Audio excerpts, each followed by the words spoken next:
Hello everyone, welcome to Crypto Basics Coach podcast. I'm Marco. I'm here to help people navigate this topic so as to benefit from the opportunity this new technology provides and not get distracted or put off from the nonsense there is out there about crypto.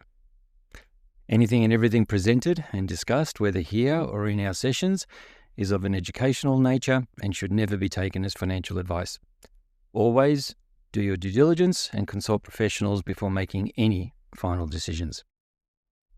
Hi folks, hope you've been well. So today is going to be part 4 of a 7-part series. We're going to continue with this IT hygiene theme. Today we're going to be talking about internet browsers. Okay, so this is essentially as everyone knows, it's the interface to the internet. Okay, it's the user interface, the graphic interface, call it what you like, but every computer has a way of you being able to access the internet, whether that's a browser on your phone, a browser on your iPad, Samsung devices, doesn't matter, okay?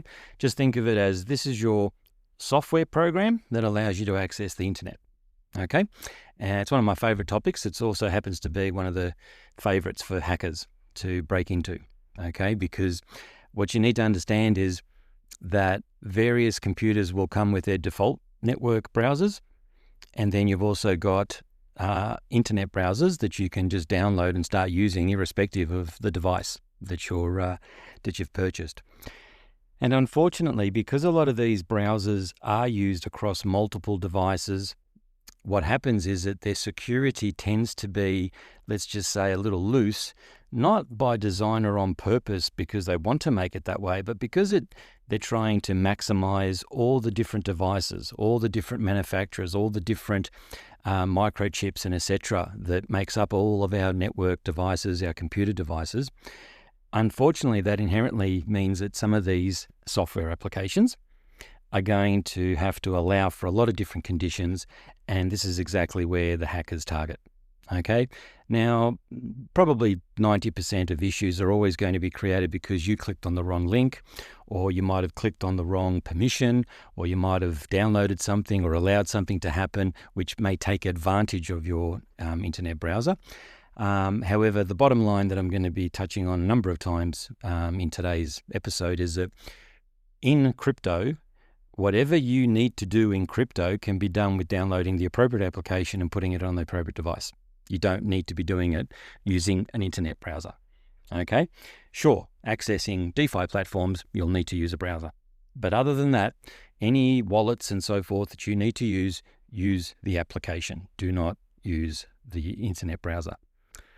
So, some of you may not know, as I've alluded to, there are different types of internet browsers. Just because you buy a Microsoft laptop, sure, it'll come by default with Chrome.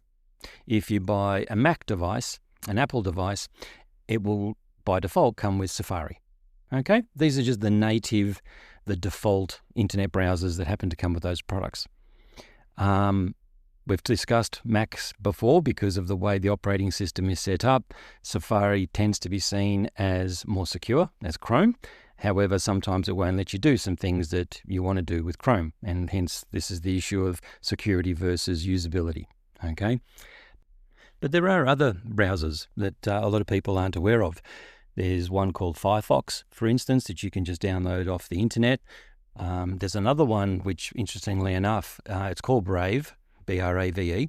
And with this one, what's interesting is that as you use it, you're able to actually accumulate some of the Brave coins. So this one was actually built around the blockchain, built around crypto itself. Okay, and so the 4 that I've mentioned, there are others, but the point is that they all differ in capability, security, etc. But the point being is that when you buy a device, don't assume that the browser that comes with it is the only one that you can use.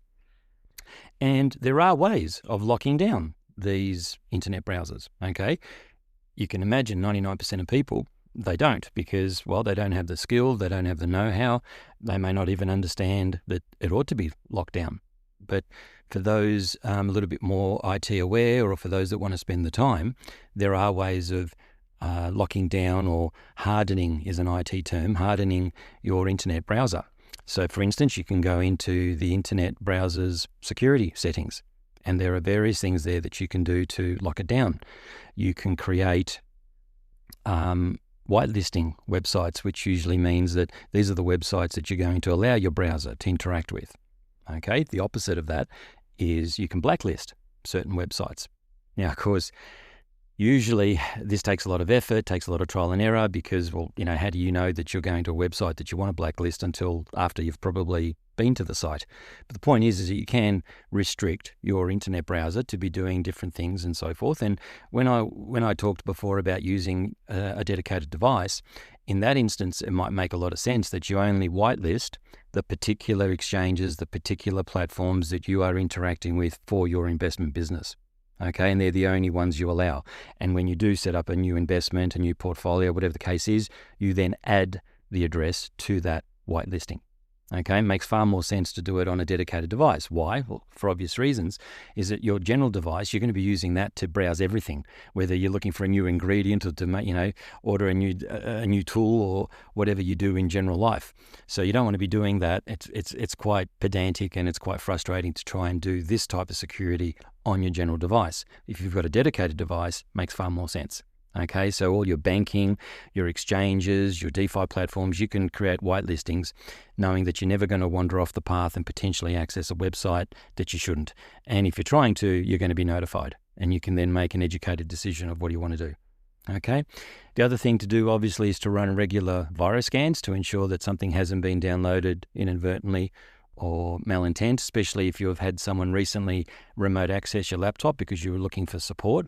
Right, that's a really good time because normally they will ask you to download and approve their ability to be able to jump on your computer to do some things. So running a virus scan after that isn't a bad idea. Okay, and then the other one that's most common that some of you would have already experienced when you've had an issue and you ring up IT support is that they'll get you to clear your history and cache memory. Okay, and maybe clean up your cookies and so forth. There's a lot of stuff that goes on in the background to allow your internet browser to operate what appears to you as being seamlessly. Okay, whenever you click on accept cookies or accept this or accept that because you're on a website, you want to get something done, everyone now just presses the button just to get the thing done that they want to get done. Okay, they don't really read exactly what they're enabling. So a regular cleanup of your history and your cache can sometimes get rid of some bad stuff. Sometimes it might just get rid of things that are causing complications on your computer. Okay, so that's not an exhaustive list. And by no means am I trying to put myself forward as an internet browser programming expert. Okay, I just know enough to be dangerous, and I know enough from speaking to enough experts to understand what goes on. And so you could spend a lot of time trying to lock things down. As I said, I would suggest you might look at some of those steps in your dedicated device, not your general device. I think you'll find it too painful to have those restrictions on your general device because there's just too many things you do with it. Okay, so there are ways of locking down or hardening, as I called it, your internet browser. Now, for most people, my suggestion is really simple. Okay, when it comes to your investments, especially in the crypto world, okay, don't use your browser. Okay, especially for hot wallets. Because every single hot wallet that's worth using out there has an application version that you can download to a device, and that'll be far more secure than just having extensions on your browser. Okay, it's just that simple. So my suggestion would be don't use it. Where you're going to have to use it, that you can't avoid, is going to be when, of course, you're going to be interacting with centralized exchange, because clearly you've got to get to it and you've got to use it.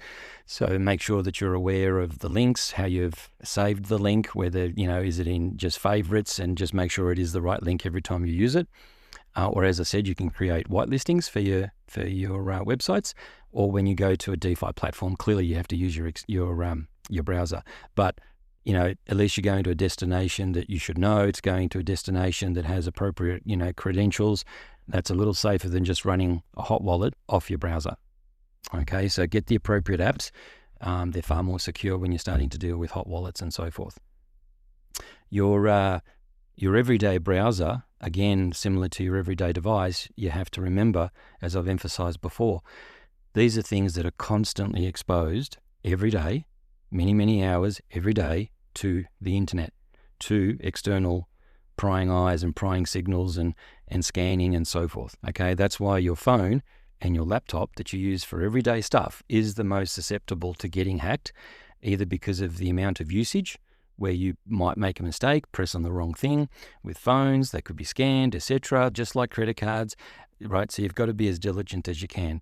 If you're trying to do everything off the one device, then you're just potentially setting yourself up for failure, okay? And I hope it never happens to you, but unfortunately it does. So the best way to go is for dedicated devices. Even when you've got dedicated devices, think about the security around the internet. Next week, we're going to talk about networks at home and in general, but also laptop, and how you can lock that stuff down. But just understand that if you've got something that is constantly exposed to the world and you're using it for your finances, you're running a high risk. And there are better ways of operating than doing that. Okay, so I hope I've given you enough of a feel about internet browsers without getting too technical. Yes, there's things you can do with them. Very hard to do it on your general device. Some of them, absolutely, you can do on your private device that you're using just for investing, but just understand that they're just a user interface, and unfortunately, to allow them to work on as many devices as they do, it means that they're fairly loosely configured, okay, which unfortunately means that it allows hackers to use different vectors to attack you potentially. Okay, hope you found value of that. Take care. Again, don't be frightened of this stuff. Just educate yourself and be prudent. All right, it's no different than your second factor authentication and your passwords and so forth. Just be diligent. Don't get lazy. That's usually where people get compromised. Look forward to talking to you next week. Take it easy. Cheers. If you found this information helpful and are interested in a more hand-holding approach while navigating this complex industry, please visit cryptobasicscoach.com, that's basics with an S, and book a session. The first 30-minute session is free, and we can get to know each other, talk about what your aims are, what you're looking to do, and how I might be able to possibly help. I've helped people get started, set up exchange accounts, wallets, DeFi platforms, and general knowledge. Look forward to speaking with you. Cheers.